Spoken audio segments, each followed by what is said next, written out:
vou fazer um projeto de contação de histórias sobre mitos femininos. Aí eu achei que realmente seria necessário trazer para os dias de hoje um conflito atual. E aí abrir para a contação de histórias, porque senão talvez ficasse menos interessante como peça de teatro.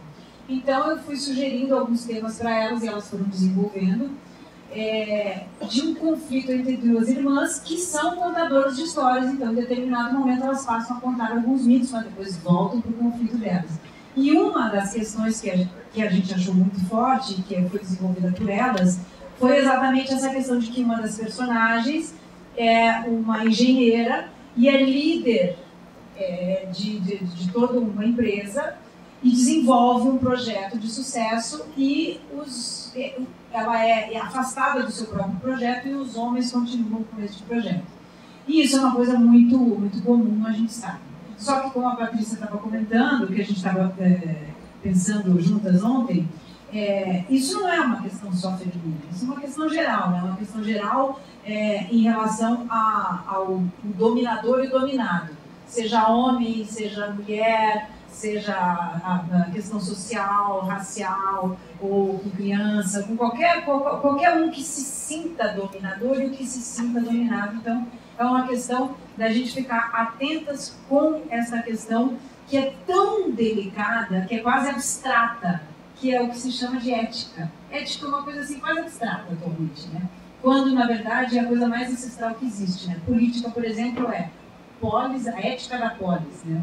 Completamente esquecida no nosso mundo e que é fundamental de ser resgatada, né?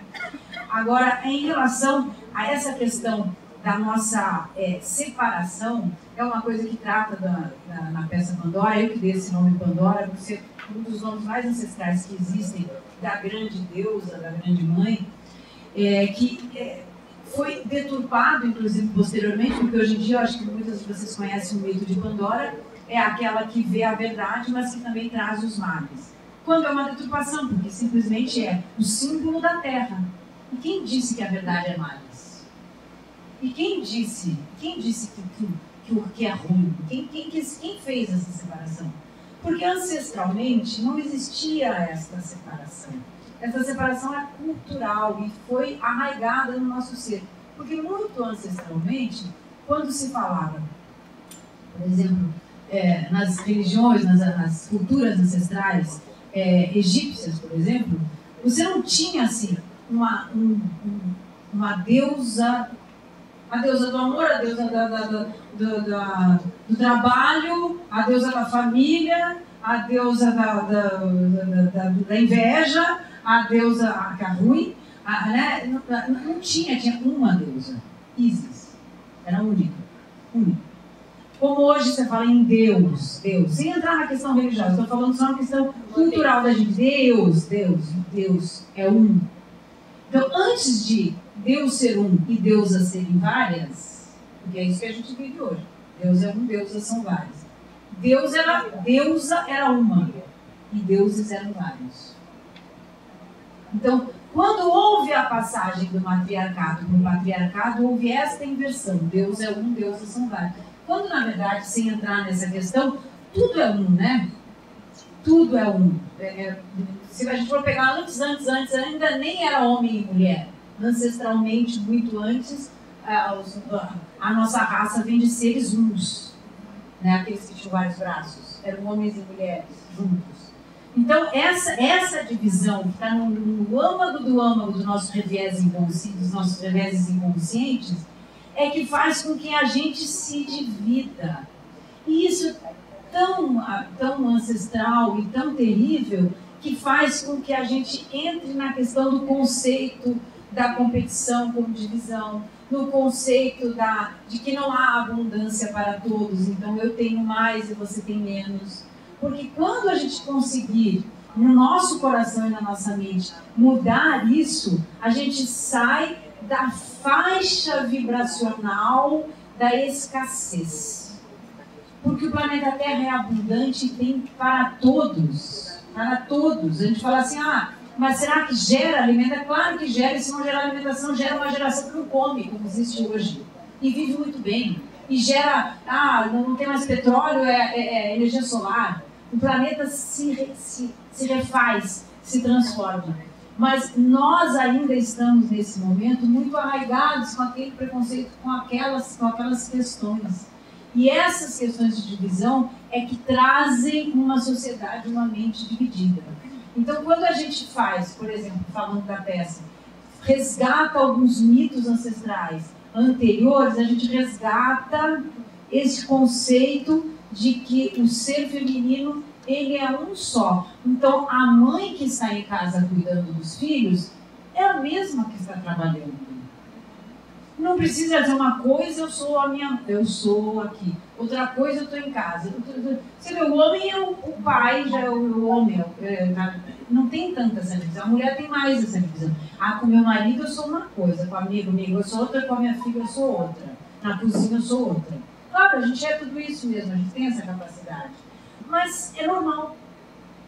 É normal, claro, é óbvio, eu sou ser humano. Então isso até é além da questão do ser humano, ou ser homem ou ser mulher. Agora, existe uma coisa que eu acho que é a principal questão hoje, que é a questão do pensamento numa era em que a telepatia é a nova forma de comunicação, e a gente está aqui, a gente está sentindo isso, você vê, o mundo é completamente um tipo de coisa que não se falava antes e que agora é necessário que se fale na questão telepática, e para falar na questão telepática a gente tem que falar em todas as nossas questões de vibracionais. Então, o quanto a gente precisa estar com o corpo em paz, com a emoção em paz, e com a mente em paz, e com o espírito em paz, para poder gerar um mundo mais pacífico, mais produtivo, mais belo, mais abundante e mais criativo. Enquanto a gente não consegue fazer isso por causa da nossa divisão. Então, aquela divisão, ela vai dar na divisão do o meu corpo é de um jeito, a minha mente é de outro, o meu sentimento é de outro, o meu espírito não sei nem onde está. Que é o que na nossa sociedade hoje em dia, que é o que se traduz em loucura.